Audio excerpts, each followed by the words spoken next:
Welcome back to Nick Lenz's Comic Corner, Classics as Non-Classics. This episode number 800 and I believe this is episode 25. Yep, 825, Doubleshot number 719. Two Marvel trades. First up is The Spectacular Spider-Man Volume 2 Countdown. Collecting issues spectacular of 6 through 10 of Spectacular Spider-Man Volume 2. Those who see the cover, yep, that's Roberto Ramos' artwork. Yep, and the writing here is done by Paul Jenkins. Yep. What's the story for this one? Spider-Man has to save an ambassador from being held captive by Dr. Octopus. Yeah, this is also in a period of time where he wore a trench coat. Yeah, where he wore this. He wore this throughout the majority of the 2000s. This is one of his last known outfits he wore before his original body died. I gotta say, this is actually not a bad story, but there's a slight problem with the artwork. There's this one character who's a captain in the police force.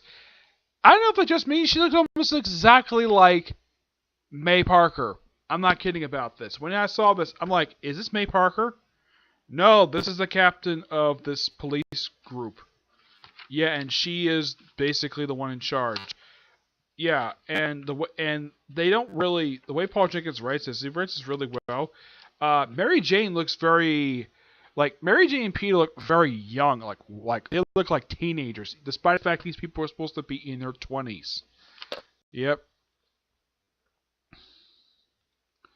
Here she is, right here. Yeah, when I look at this character, she looks almost exactly like May Parker. It's the same exact design. I don't know why Roberto Ramos did this for. Yeah, you want to give a character white hair? Fine. Make her look a little bit younger. Don't draw her look almost exactly like May Parker. Yeah, that made no sense at all. I had no idea why Roberto Ramos did this. But this is actually a pretty good story. It's been out of his thing for Spider-Man to do to rescue an ambassador from Dr. Octopus. Yep. Look at this book at 9 out of 10. It's actually not bad. Next up it is Ultimate X-Men Volume 8. Yeah, this one contains issues 75 to 88. Now, excuse me, these issues right here do advance the series forward a lot. And it's still Kirkman's run. It contains a few different stories. Yeah, the stories are in here. Now this collect issues 75 to 88. Yeah, it's a 14-chapter trade. And it's written by Robert Kirkman, the writer of The Walking Dead, plus a bunch of other titles. These stories in here have Cable, Aftermath, Cliffhangers, Underneath, Sentinels, and Extracurricular. That is what the issues in here. Like, for the first 4 stories, the artwork is done by Ben Oliver. Though, they also have Yannick Pennick basically doing the artwork for the last issue of Cable and, of course, the Aftermath. Ben Oliver does Cliffhangers. Pastor Alexi does the Underneath story, and Yannick Palik does with Salvador Roca for Sentinels, and Sean McKeever writes Extracurricular with Mark Brooks on the artwork. Now, throughout the storyline, we have in the first story we have the ultimate version of Cable. Yep, the ultimate version of Cable, who in reality is a version of Wolverine. I'm not kidding about that. That is indeed true. And we also have the debut of Bishop, Six Pack. And that's it. That's the way we have debut in this storyline. Though Bishop looks completely different. Six Pack is like an older guy. Yeah, other stories we have in here. We have debut of Pyro, Stacy X, Shelby Shaw, Caliban, Callisto, Leech, Shudder. And I'll talk about who debuts in the Sentinel storyline. Yeah. In the Cable storyline, we have the apparent death of Charles Xavier. Turns out he never really died. Yeah, Cable, Wolverine took him to the future. Yeah, the only reveal that Cable was Wolverine was that he popped out his claw. Despite the fact we look at him, yeah, he looks like traditional Cable. And we have Domino popping in here along with Grizzly and a few other characters. One looks like Warpath, surprisingly. So, because Charles Xavier died, Cyclops, of course, he inherited everything related to Xavier, he disbands the X-Men. And Bishop's like, Yeah, even Sally points out later, yeah, that was stupid for you to do. And calls like, you did disband the X-Men, you turned your back on them. This is revealed later on. So Bishop forms his own brand new roster of X-Men. Who's on this team? Let's see. We have Pyro, Storm, Wolverine, Angel, Dazzler. I'm trying to think who else was in this team. I think that was it. Yeah, and Bishop acts like a new Charles Xavier, bringing these people forward and actually taking on the Sentinels, which they return first time since the opening arc of the series, despite the fact being discontinued. Yeah, and as for who's behind these Sentinels, it's a particularly very odd reveal. They reveal that they were actually sent by the Ferris twins. Yeah, the Ferris twins, the two people who showed up back in the first annual of Ultimate X-Men, where they took on Gambit of all people. Yep. And also, because the X-Men disbanded, they can't do much of anything. Because Cyclops is an idiot. And everybody points it out, though. So Bishop just brings back the X-Men, no problem, and actually fights the Sentinels with the Mutant Liberation Front.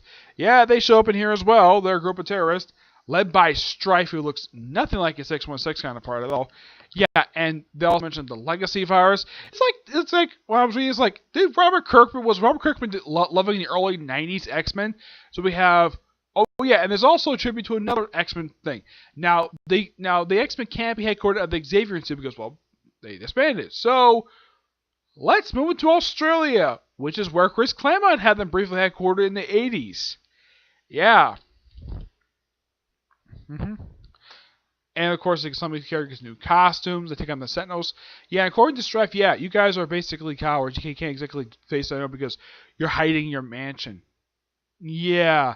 Though, the way that they disband the X-Men, it's kind of similar to how they did it in 616 when Arnold Drake was writing the book back in the late 60s. Of course, I was reading that point, read it recently.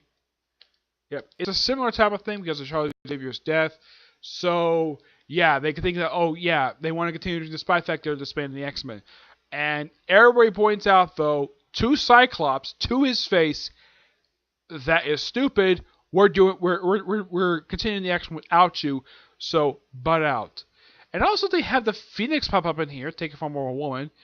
And when I was reading this, I'm like, are they making Phoenix take a female form? The way the artist draws it is that they want the Phoenix be taken from a woman so she can have a lesbian encounter with Jean Grey. I'm not kidding. That's how the artist draws it. Yeah, let's embrace. And it's also reminiscent of the Hellfire Club coming back when they reveal that Emma Frost is actually part of the Hellfire Club. As a long-time fan, as a reader who's read a lot of X-Men comics, not surprised that she's part of the Hellfire Club. In fact, specifically Shaw was actually taken to jail. He didn't die like he did in 616 universe. Yeah, 616 universe, he's dead. And they slowly try to bring back the group of the Hellfire Club. Yeah, after their last appearance, had most of the members get massacred by the Phoenix. Which, yeah, and of course, as Leandra pops up in here, more makes a return, and more talks about how Leandra made Charles Xavier happy. And of course, we also have in the future where Wolverine, aka Cable, defends Charles Xavier against a bunch of people, and of course, he also restores Xavier's ability to use his legs. This by far was really, really good. Great storytelling. I'm going to give this book a 9.5 out of 10. It's really good. I believe this is a combination of about 2 or 3 trades. Yeah, we also have Death of Wolfsbane by LeVar Trask and Ferris in these issues. Yeah. Let's see. This is not technically the end of the run for Kirkman. No, there's still a few more books that collect his run. Oh yeah, Kitty Pryde is also, she quits the X-Men. This is basically combining at least 2 trades. It basically combines 16, 17 to 1. Yep, that's simply put what these 2 trades do.